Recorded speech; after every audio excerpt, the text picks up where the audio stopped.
اب میں بلا کسی تاخیر کے آج کے اس پروگرام کو آگے بڑھانا چاہتا ہوں۔ سب سے پہلے میں شیخ حافظ علیم الدین یوسف المدنی حفظہ اللہ کو دعوت دوں گا کہ آپ تشریف لائیں اور آج کے اس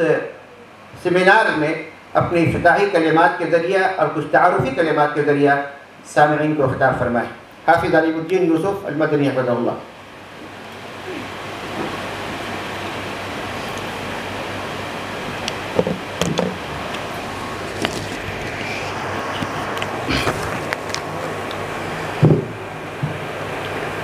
السلام علیکم ورحمۃ اللہ وبرکاتہ۔ الحمد للہ رب العالمین والصلاة والسلام علی رسولہ الامین وعلی آلہ واصحابہ اجمعین ومن تبعہم بإحسان الی یوم الدین، اما بعد۔ محترم سامعین کرام، خواتین اسلام، یقیناً نبی اکرم صلی اللہ علیہ وسلم کی بعثت اس دنیا والوں کے لیے ایک ہدایت کی کرن تھی، جس کے ذریعے اللہ رب العالمین نے گمراہی میں بھٹک رہے لوگوں کو راہ ہدایت دکھائی۔ آپ صلی اللہ علیہ وسلم قرآن اور حدیث جیسی دو اہم چیزیں ہمیں دے کر گئے، جن کے بارے میں یہ فرمایا کہ کبھی بھی گمراہ نہ ہوگے اگر ان دونوں کو مضبوطی سے پکڑے رہے۔ البتہ ہم نے دیکھا کہ کچھ پرانے زمانے میں بھی اور آج بھی کچھ ایسے لوگ ہیں جنہوں نے نبی اکرم صلی اللہ علیہ وسلم کی باتوں کو یا ان کے اقوال کو، ان کے فرامین کو دین میں کسی بھی حیثیت سے ماننے سے انکار کیا۔ فتنہ بڑا قدیم ہے، گفتگو اس پہ انشاءاللہ ہوگی، مگر جب ہم نے یہاں سے مدینہ یونیورسٹی میں قدم رکھا تو ہماری کوشش یہ تھی کہ ہم وہ تمام فتنے اور وہ تمام امور جن کی ایک مسلمان کو حاجت اور ضرورت ہے، ان پر بہترین طریقے سے پڑھائی اور دراسہ کر کے لوگوں کی صحیح رہنمائی کی کوشش کریں۔ چنانچہ 26 سپتمبر 2019 کو ہماری ایک میٹنگ ہوئی، ملاقات ہوئی، جو کلکتہ کے طلباء وہاں زیر تعلیم ہیں، ان کی ایک میٹنگ ہوئی، اور ہم نے یہ ارادہ کیا کہ ہم آپس میں کچھ کتابوں کا مطالعہ کریں گے، پڑھیں گے، اور کچھ ایسے فتنے جو امت کو نقصان پہنچا رہے ہیں، ان کے ایمان پہ حملہ کر رہے ہیں، ہم ان کے اوپر رد کریں گے، ان کے بارے میں معلومات حاصل کریں گے۔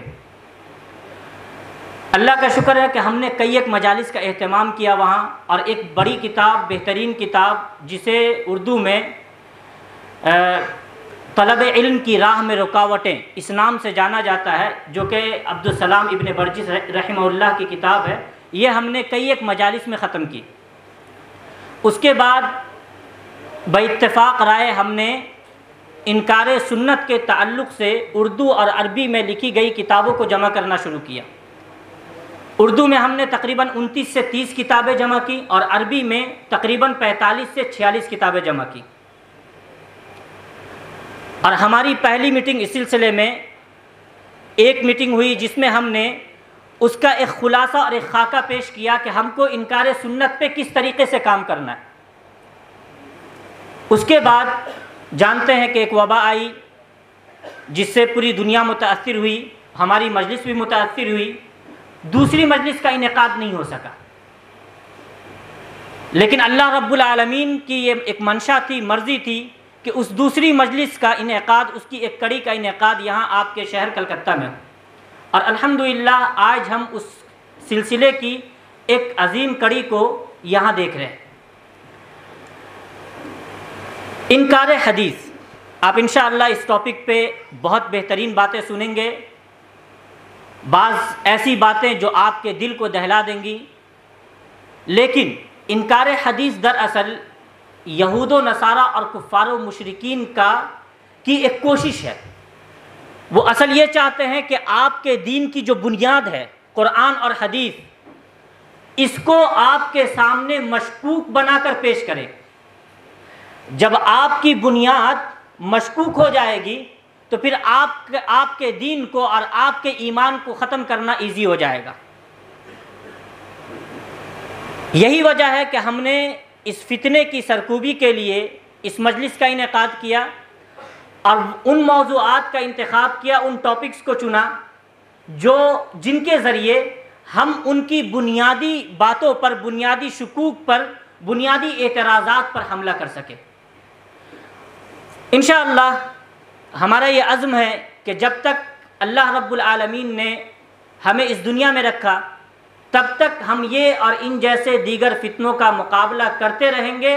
اور تب تک انشاءاللہ آپ بھی ہمارے ساتھ قدم سے قدم ملا کر چلتے رہیں گے۔ ہمارا کام ہے آپ تک علمی باتیں علم پہنچانا، آپ کا کام ہے آپ ہمارے ساتھ آئیں، جڑیں، یہ باتیں آگے تک پہنچائیں، کیونکہ یہ ٹھیک ہے کہ ہم پوری دنیا کو درست نہیں کر پائیں گے، لیکن بقول شاعر کہ مانا کہ اس زمیں کو نہ گلزار کر سکے، کچھ خار کم تو کر گئے گزرے جدھر سے ہم۔ تو انشاءاللہ ہم جدھر سے بھی گزریں گے، ہم جب کبھی بھی کوئی ایسا فتنہ دیکھیں گے، ہم انشاءاللہ اس فتنے کی سرکوبی کے لیے حتی الامکان اللہ رب العالمین کی توفیق سے کوشش کرتے رہیں گے، لڑتے رہیں گے، یہاں تک کہ اللہ رب العالمین سے ملاقات کر لیں۔ اللہ رب العالمین ہم تمام لوگوں کو جب تک زندہ رکھے، دین و ایمان پر زندہ رکھے، اللہ رب العالمین فتنوں سے ہماری حفاظت فرمائے، آمین۔ والسلام علیکم ورحمۃ اللہ وبرکاتہ۔